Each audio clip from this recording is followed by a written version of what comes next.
notre société soutient que les droits individuels devraient tous, en principe, être comblés, quitte à accommoder des aspirations tout à fait contradictoires.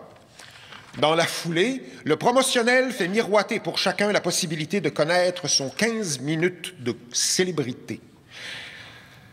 Ce temps d'antenne dévolu à chacun doit quand même être borné, circonscrit. Sans ça, ça n'en finirait plus. Et il y aurait une grave injustice à ce que certains s'expriment plus longtemps que d'autres, la justice étant un impératif démocratique. Puisqu'aucune voix n'est plus valable qu'une autre en démocratie, l'interruption est la règle. Mais cette portion congrue, ce temps de parole strictement chronométré, est-il adéquat pour n'importe quel propos? Ne risque-t-on pas d'instaurer, de cette façon, un régime d'inachèvement perpétuel, engendrant l'indigence culturelle?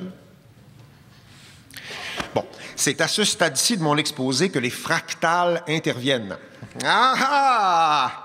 Votre clairvoyance les attendait, les fameuses fractales annoncées par le titre.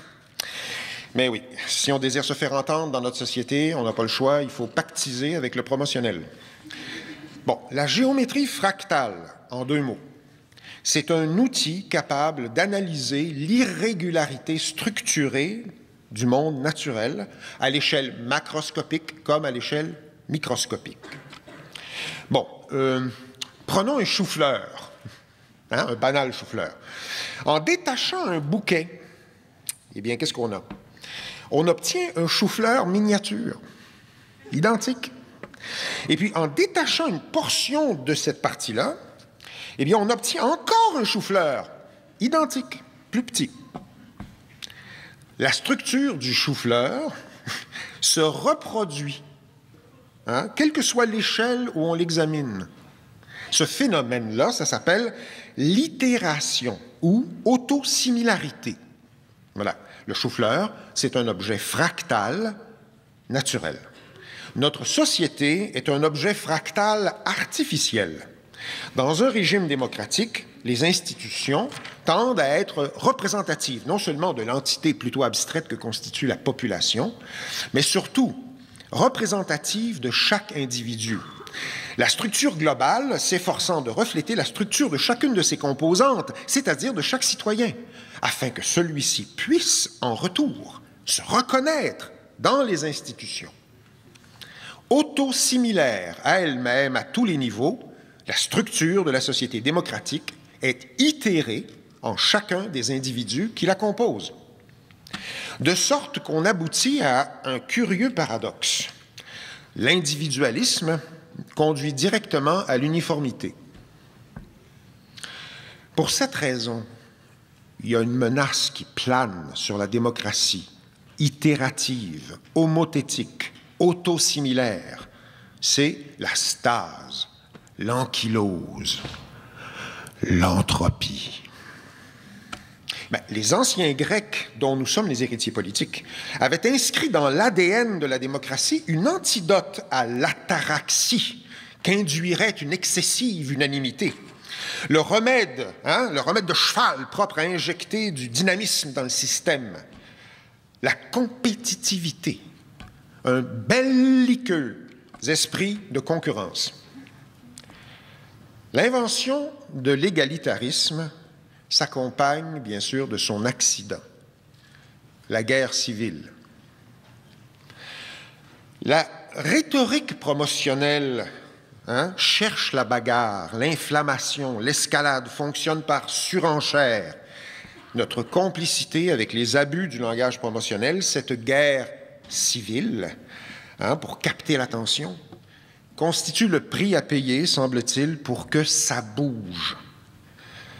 Nous ressemblons aux passagers d'une rame de métro terrorisés par une bande de voyous. Nous n'osons pas intervenir de peur d'avoir l'air de brimer une liberté d'expression. Second paradoxe, le langage promotionnel, militant sourcilleux pour la liberté d'expression, cherche à imposer le consensus. D'où les expressions du type « unanimement acclamées par le public et la critique ». La pensée tente d'introduire une variable inconnue dans l'équation homothétique, cherche à introduire des rugosités dans le système. La pensée refuse d'adhérer, regimbe face à ce qu'on lui présente comme inévitable, incontournable, naturel. Elle contrarie par la réflexion les réflexes qui institutionnalisent l'autosimilarité à toutes les échelles.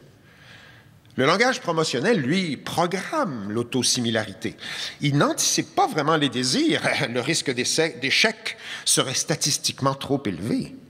Le promotionnel induit, suscite, manufacture des désirs dont il peut ensuite garantir la satisfaction. Et s'il advient qu'un désir reste insatisfait, l'échec en sera imputable à une anomalie du citoyen. Combien de fois n'entend-on pas « Quoi? T'as pas aimé ça? Qu'est-ce que t'as? » Le rôle de la pensée est de déjouer et donc de décevoir les attentes. Essayez donc de séduire en promettant la perplexité et la controverse. Bon, mettons une fois de plus les fractales à contribution. Hein? Bon, la logique du langage promotionnel est économe. Hein? Économe. Autrement dit, elle vise à relier n'importe quel point A à n'importe quel point B, hein, au moyen de tracés rectilignes aussi directs que possible, économique. Le promotionnel survole le territoire en F-35, alors que la pensée roule en voiture électrique. À l'altitude promotionnelle, il est impossible de percevoir précisément le relief de la surface, de sorte que la distance entre A et B peut facilement être un trait droit de 10 km, admettons. L'automobile de la pensée, lui, allant de A pour se rendre à B, montera, descendra des côtes, contournera des obstacles. L'odomètre de la voiture marquera à l'arrivée sans doute beaucoup plus que 10 km. Alors, posons-nous la question de la carte ou du territoire, lequel des deux est le plus parlant? Considérons maintenant le périmètre du territoire de la province de Québec. Pour le mesurer, nous disposons de règles longues de 10 km. Hein?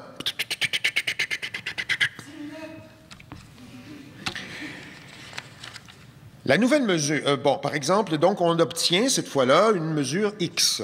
Hein? Recommençons l'expérience, mais cette fois, mesurons le même contour avec des unités de 1 km. Bon, la nouvelle mesure, appelons-la, c'est ça, la mesure Y, est beaucoup plus longue que la mesure X. Eh oui. Effectuons la même opération une troisième fois avec des règles de 100 mètres. Comme on pouvait s'y attendre, la dernière mesure Z surpasse la mesure Y. C'est-à-dire que le périmètre de la province de Québec est une ligne fractale. Cette ligne délimite une surface finie, mais elle aurait, si on continuait à la mesurer avec des règles toujours plus courtes, une longueur infinie. Infinie? La possibilité d'absence de terme dans une démarche met en péril la logique du langage promotionnel axée sur l'obtention de résultats à court terme. L'impossibilité de cerner, une bonne fois pour toutes, l'identité d'une pensée vivante ruine les prétentions du promotionnel à la vérité. La pensée sait, elle sait très bien, la pensée, qu'elle n'aura jamais le dernier mot. Elle ne le cherche pas. Et refuse les mots intimidants de la promotion. La pensée ouvre des perspectives d'incertitude. Sans relâche, la pensée rouvre les dossiers, exhume le refoulé. L'acte de penser effraie. La pensée est une ligne fractale. Par sa nature, la pensée n'est pas démocratique.